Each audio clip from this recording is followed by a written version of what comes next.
La voz del hombre no pegaba nada con su pinta. Clara, apurada, de esas que te clavan en el sitio. Venía del fondo del estacionamiento con un tenis desamarrado y el pelo pegado a la frente en mechones mojados por el sudor. Señora, no arranque el coche su nuera, estuvo aquí anoche. Me quedé mirándolo un segundo de más. Ya tenía la llave metida en el switch. Esa voz me despertó algo por dentro. Saqué la llave y bajé. Abrí el cofre con manos que sabían lo que hacían. Lo que encontré no era raro, era a propósito. Primero pegó el olor a químico, luego lo vi un trapo arrugado, empapado en algo podrido, metido cerca de la batería y un cable cortado limpio como con bisturí. No grité. Saqué 3 fotos. Llamé a don Chava, el mecánico, que le daba servicio a la camioneta de Bernardo desde hacía 20 años. Luego entré a la casa, cerré con llave y pedí un Uber. El chofer intentó platicar, pero yo nomás miraba por la ventana. El nombre de mi marido todavía colgaba en una placa de bronce afuera de la oficina Bernardo Kerrigan, consultor registrado. Odiaba a los abogados. La ironía no se me escapaba. Adentro el aire estaba demasiado caliente.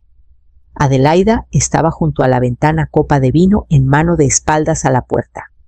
Marco no se veía por ningún lado. Se dio la vuelta y cuando me vio la copa se le resbaló de la mano. Se hizo añicos con un estruendo. No pensé que vendrías, dijo con la voz tensa. No contesté. Me senté. Germán Solís carraspeó hojeando papeles como si nada. Adelaida se limpió las manos en una servilleta que no era para eso. Solo había 3 sillas en la sala, pero yo traje la cuarta a mi presencia, y la mujer de enfrente, que había elegido champaña para leer un testamento, de repente no sabía dónde sentarse.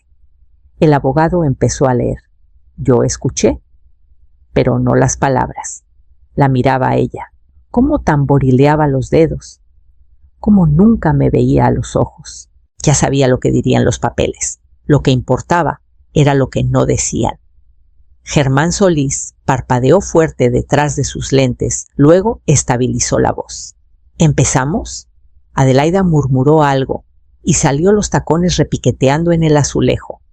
Le temblaban las manos al agarrar la servilleta, pero traía los hombros altos, la espalda recta. Me senté sin pedir permiso. Supongo que seguimos con la lectura del testamento. Asintió y empezó.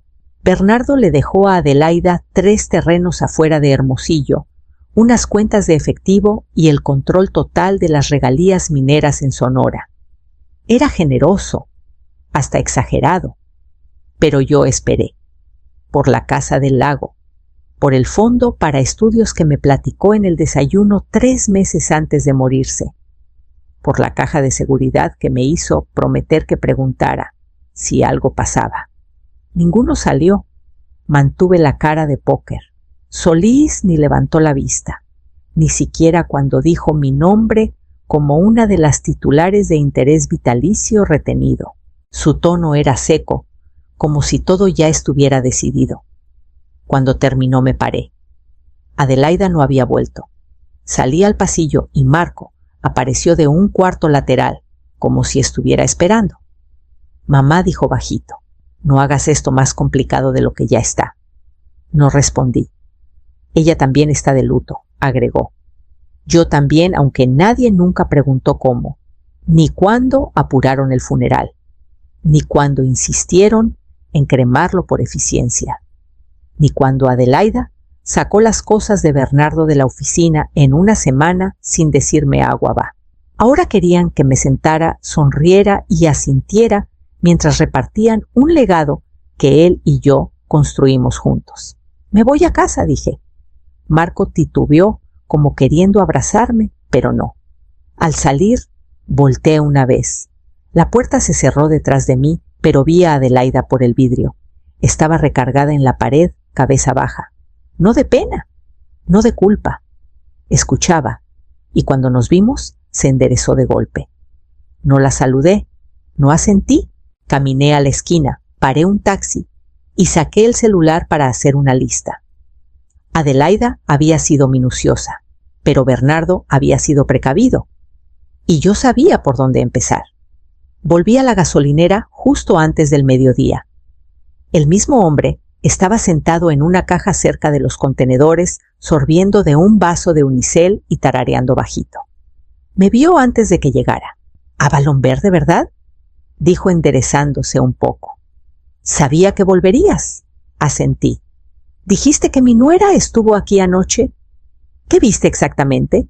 Miró alrededor, nervioso. Le di un billete doblado de 200 pesos, y eso le soltó la lengua. Llegó en una camioneta negra, bien limpia. Bajó y miró para todos lados como si no quisiera que la vieran. Luego fue directo a tu coche, lo abrió como si fuera suyo. Un cuate la seguía alto con guantes, cargando una mochila de mecánico. No se quedaron mucho, 10-15 minutos. Luego le dijo algo y se fueron. —¿Anotaste la placa? —negó con la cabeza. Estaba oscuro, pero recuerdo el ruido, algo goteaba, como cuando llenas de más un bidón de gasolina. Le pregunté su nombre. Me dicen Flaco, dijo. —El Flaco —asentí otra vez. —¿Te animas a escribirlo? —titubeó. —¿Pa qué sabotearía un coche así? No contesté. Saqué otro billete, le di la dirección de un motel cercano y le dije que se quedara 2 noches a mi nombre. Le compré una torta en la fonda de al lado. Pidió una de milanesa y no miró para atrás. Esa tarde don Chava pasó y me mostró lo que encontró. El acelerante se había acumulado bajo la carcasa de la batería. Era suficiente para prender el fusible cuando el motor se calentara. No una explosión, dijo, pero un incendio seguro. Con las ventanas arriba, el humo habría llenado la cabina en menos de 1 minuto. Lo anoté todo, hora, lugar, nombres, detalles. Usé el cuaderno de piel viejo de Bernardo, el de esquinas rotas y hojas suaves. Faltaban piezas, pero ya tenía rumbo. Y sabía dónde guardaba Bernardo sus secretos. Fui a la oficina vieja de Bernardo a la mañana siguiente, estacionándome 2 cuadras lejos, para que Adelaida no me viera si pasaba. Ya le decía mi espacio de consultoría, aunque nadie sabía en qué consultaba. Su coche no estaba. Bien, entré con la llave de repuesto, que Bernardo escondió bajo un ladrillo flojo del jardín. Había limpiado todo. Sus diplomas enmarcados ya no estaban. La silla de piel que tanto quería la cambió por una de plástico giratoria. Solo quedó la librera de roble arrinconada contra la pared del fondo como si sobrara. Caminé hacia ella pasando los dedos por la madera. Bernardo siempre guardaba cosas escondidas, notas, memos, recibos que juraba que algún día servirían. Jaleé un cajón en la parte baja, vacío. Pero al pasar la mano por atrás, mis dedos rozaron algo áspero. Cinta. La despegué con cuidado. Una memoria USB chiquita cayó en mi palma. Sin etiqueta, solo una fecha escrita con la letra de Bernardo, 3 semanas antes de morirse. Se me apretó el pecho, pero la guardé en el bolsillo y cerré la oficina. En casa me senté a la mesa de la cocina y la conecté a la laptop. Un rato no pasó nada. Luego apareció un solo archivo de audio. Le di play. La voz de Bernardo llenó la pieza, cansada, delgada, pero inconfundible. Si algo pasa antes de que cambie el testamento, revisa la caja fuerte en Almacenes Linwood. La llave está en el frasco de los colibríes. Me quedé helada. El frasco de los colibríes llevaba 20 años en el alféizar. Guardaba botones viejos, tornillos sueltos, una aguja perdida. Crucé la habitación despacio, como si el ruido pudiera romper algo frágil dentro de mí. Levanté el frasco, vacié el contenido en un trapo de cocina. Y ahí estaba. Una llavecita de latón sin polvo. La sostuve en la mano 1 minuto largo, sintiendo cómo su peso se volvía más pesado. Lo que Bernardo quería que encontrara, lo había escondido a propósito. Y ahora por fin sabía exactamente a dónde ir. El encargado de Almacenes Linwood no pidió mi nombre. La esposa de Bernardo Kerrigan, verdad, venía mucho. Bien educado. Siempre traía sus propios candados. Me dio un portapapeles y me llevó por un pasillo silencioso con unidades climatizadas. Decía que guardaba planos, pero venía solo siempre temprano. Unidad 109. La llave entró sin resistencia. Olía a cedro y polvo. Adentro había 3 cajas de plástico y una caja fuerte de metal atornillada al piso. Abrí las cajas primero. Arriba el testamento actualizado de Bernardo. Fechado y notariado. Mi nombre. Como única beneficiaria y albacea. Ni mención de Adelaida. Ni de Marco. Las instrucciones eran claras. Después de deudas, todo iría a un fideicomiso de becas para estudiantes de primera generación en nuestro municipio. El mismo programa del que hablaba cada invierno, garabateando números en servilletas. Debajo del testamento, fotocopias, 5 años de estados de cuenta, documentos de fideicomiso, recibos. Todo en orden. Abrí la caja fuerte al último. Adentro un solo sobre, con mi nombre escrito de su puño y letra. Decía: si lees esto, no fui lo bastante rápido. Ten cuidado. Hay más que codicia detrás de su sonrisa. Nada más, ni disculpas, ni explicaciones. Me senté en el piso un rato y dejé que el zumbido de la unidad me envolviera. Pensé que lloraría, pero no salió lágrima. En cambio, empecé a ordenar todo en folders: evidencia, testamento, estados, cartas notariadas. Saqué fotos de cada página antes de meterlas en mi maletín de piel. Los documentos debían estar a salvo antes de mover ficha. Adelaida no solo había robado una herencia, había intentado borrar su legado. Quería más que dinero. Quería hacer algo que Bernardo nunca le prometió. Pero él lo vio, y ahora yo también. Fui directo al banco y guardé todo en una bóveda privada a mi nombre de soltera. Nadie lo tocaría hasta que yo estuviera lista. Al llegar a casa, llamé a alguien con quien no hablaba en años, una exalumna mía, ahora contadora forense. Rina me citó en una cafetería a 2 pueblos. Se veía mayor de lo que recordaba, más filosa, más callada, pero su apretón de manos seguía firme. Le escribí una carta de recomendación para un trabajo que no consiguió. Ahora destapaba fraudes de herencias para gente con más lana que confianza. Necesito los últimos 2 años de movimientos, dijo abriendo su laptop.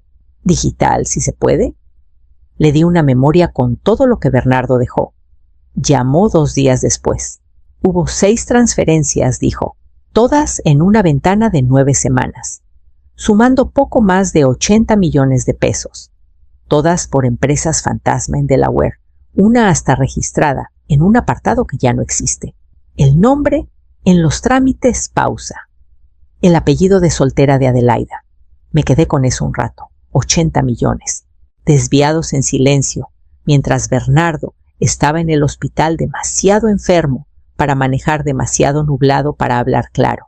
2 de esas empresas mandaron lana al extranjero, siguió Rina. A cuentas marcadas el año pasado en otra investigación. No es sutil, solo rápida. Pregunté por Marco. Sale en un poder notarial, firmado digital 5 días después de que internaron a Bernardo. Dudo que lo haya leído. Dudo que se acuerde. Le agradecí y prometí una transferencia por su trabajo. Esa noche me senté en el porche con el cuaderno de Bernardo y la memoria en las piernas. El perro del vecino ladraba al viento y más allá alguien quemaba hojarasca. Adelaida había movido piezas rápido, se hizo albacea de facto, aunque no de jure. Pero no contó con que yo encontrara la caja de Bernardo, ni el testamento original, ni a Rina. Se tejió una red pensando que nadie miraría de cerca, pensando que yo me conformaría con silencio y luto educado. Pero yo tenía lo único que ella no, la verdad original, firmada, atestiguada y ahora a buen resguardo. Me serví un vaso de agua y abrí mi agenda. Marqué un jueves con plumón rojo la noche en que los invitaría a cenar. Puse la mesa con esmero. Servilletas de tela, cubiertos de plata, platos que suenan suaves, cuando pones el tenedor justo. Cociné para 4, aunque solo venían 3. Hábito tal vez, o equilibrio. Adelaida llegó primero con una botella de vino como ofrenda de paz. Tinto joven dijo, sonriendo de más. A Bernardo le gustaba. Marco llegó 1 minuto después, distraído ya aflojándose la corbata. Se ve bonito el lugar, mamá dijo sin mirar mucho. Comimos en silencio, cuidadoso al principio. Pregunté por el trabajo. Marco habló de una posible refinanciación de la Casa del Lago. Adelaida asentía soltando frases como crecimiento de capital y apalancamiento inmobiliario. Los dejé hablar. Después del postre, me paré y salí un momento. Al volver, traía una carpeta manila y una foto. Puse la foto primero. Mostraba a Adelaida junto a mi Avalon verde. Un hombre a su lado con una mochila. La hora 11:03 p.m., la noche antes de la lectura. Adelaida se quedó tiesa. Los dedos le temblaron junto a la copa. Puse la copia del testamento real de Bernardo al lado. La mesa quedó en silencio, solo el zumbido leve del ventilador. Cuando habló, su voz fue baja y filosa. Entraste a mi oficina. No dije, fui a mi casa. Se paró de golpe. Esto es manipulación. No va a funcionar. Marco la miró luego a mí. No habló. La mano de Adelaida se movió al centro de la mesa, hacia el cuchillo de carne que no usó. No dije suave. Se quedó quieta, pero solo 1 segundo. Entonces, desde el pasillo, Rafael dio un paso al frente. No se veía su placa, pero su voz era firme. ¡Basta! Adelaida se volteó sobresaltada. Sus ojos saltaron de él a mí y de vuelta. Yo seguí sentada. Marco se recargó la cara vacía. Adelaida no dijo más. Rafael metió la mano al saco y sacó un grabador chiquito. Lo prendió y lo puso despacio junto al testamento. La policía no corrió. Llegaron sin luces ni ruido, 2 oficiales de civil y un portapapeles entre ellos. Rafael ya había presentado los papeles, así que no hubo preguntas, solo firmas. Y una pausa tensa, mientras sacaban a Adelaida de mi casa en silencio. No me miró. Marco la siguió más lento, hombros caídos. Las acusaciones llegaron a la mañana: intento de homicidio, fraude y alteración de testamento. Rafael me llamó con la novedad, voz plana pero serena. Va a ir rápido, dijo. Dejó huella. Pero el quiebre vino antes. Germán Solís, el abogado que leyó el testamento falso, fue citado a declarar. Se quebró en 24 horas. Lo tenían por falsificación de documentos y no quiso hundirse solo.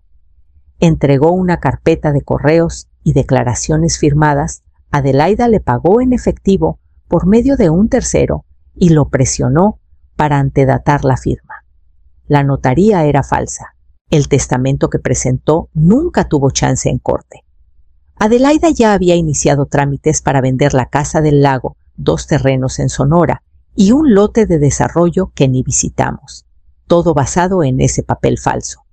El nombre de Marco salía en varios formatos. Cuando le preguntaron, no dijo nada, ni negación, ni defensa, solo silencio. Tardó 6 días en la preventiva para que Adelaida confesara. El cable en el coche, la visita de madrugada, las empresas fantasma, la cremación express sin pausas. Las enumeró como transacciones sin sentimiento. Estuve en cada declaración, tomé notas, saqué copias, armé un expediente más grueso que el testamento. Cuando el juez reconoció el testamento final de Bernardo, el que yo guardé, fue casi un trámite. El daño ya estaba al aire. Rina me mandó mensaje esa noche. Se acabó. Pero no contesté de inmediato.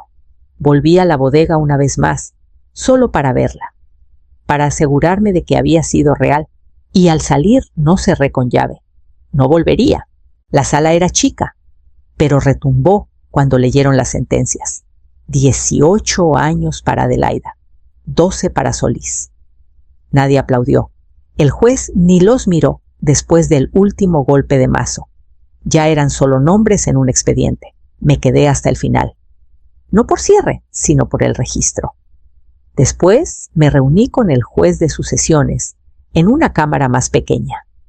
Con la ayuda de Rafael y la evidencia que Bernardo dejó el testamento falso quedó anulado de oficio. El testamento real de Bernardo, su fondo de becas, su legado se restituyó. Los papeles eran secos, la tinta oficial. Firmé sin temblar.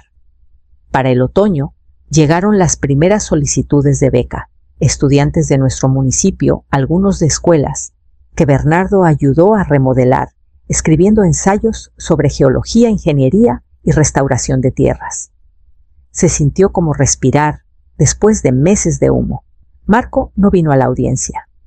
No llamó, se fue del pueblo sin recado, desviando su correo a una dirección en Oaxaca. No lo busqué, ya no había nada que explicar ni nada que proteger. No guardé sus cosas. El flaco apareció en mi porche 2 semanas después, con una bolsa de papel llena de naranjas y una sonrisa nerviosa. Supe que tienes un programa, dijo. No quise dar por hecho, pero le ofrecí café y un asiento en el porche. 2 días después, tenía cama limpia en el albergue y medio tiempo acomodando libros en la nueva extensión de la biblioteca financiada con la herencia. No hablaba mucho, pero nunca faltó. La gente lo llamó Gracia. Yo lo llamé Pago. Devolví la oficina de Bernardo a su forma original, mapas enmarcados en la pared, su silla lustrada bajo la ventana que tanto quería. No me mudé de vuelta. Tenía planes en otro lado. No grandes, no ruidosos, pero reales. Abría las cortinas todas las mañanas, dejé el frasco de los colibríes en el alféizar, aunque ya solo guardaba luz, y pedí una placa de bronce nueva para el buzón, no para Bernardo, para mí. El lago volvió a estar tranquilo, no el silencio hueco de la ausencia, sino algo más hondo, asentado, como si el fondo hubiera dejado de moverse. Fui temprano, antes de que apretara el calor, e instalé una banca donde Bernardo se sentaba cuando las mañanas todavía estaban frescas por la lluvia de la noche. El muelle estaba gastado, pero lo dejé así. Sus iniciales seguían grabadas cerca del borde. Pasé el pulgar una vez y lo dejé estar. No hice ceremonia. Traje a 2 amigos de la biblioteca, Lidia y Don Kranz, y desempacamos tortas envueltas en papel encerado, sin discursos, solo risas cortas y el roce suave de las hojas. Nadie mencionó el juicio ni la herencia. En mi mochila iba la última carta que Bernardo me escribió. No la había vuelto a abrir desde que la encontré, pero la cargaba como una piedra que no me molestaba llevar. Esa primavera se abrió oficialmente la beca. La primera beneficiaria fue una chava callada llamada Siena, nacida 3 pueblos más allá, que quería estudiar ingeniería ambiental. Su carta de solicitud estaba escrita a mano sin errores, y la última frase decía: «Quiero arreglar los lugares que ya nadie mira». Me aseguré de que tuviera todo colegiatura, libros, cuarto. No le conté de dónde salió el fondo, no preguntó. Pero cuando le di la mano en la oficina de registro, vi en sus ojos algo que se sentía como un futuro desenredado. De vuelta en el lago, el aire se calentó cuando subió el sol. Lidia señaló un par de patos nadando cerca de la orilla lejana. Don Kranz pasó galletas de avena que traía en una lata que antes guardaba tornillos. Entonces, justo antes de pararnos para irnos, una mariposa blanca bajó flotando y se posó en el dorso de mi mano. No me moví. Se quedó un momento más de lo esperado, justo lo suficiente para sentirse como algo más. Luego se alzó y recogí las servilletas, doblé las cobijas y caminé a casa con el día todavía descansando en mis hombros.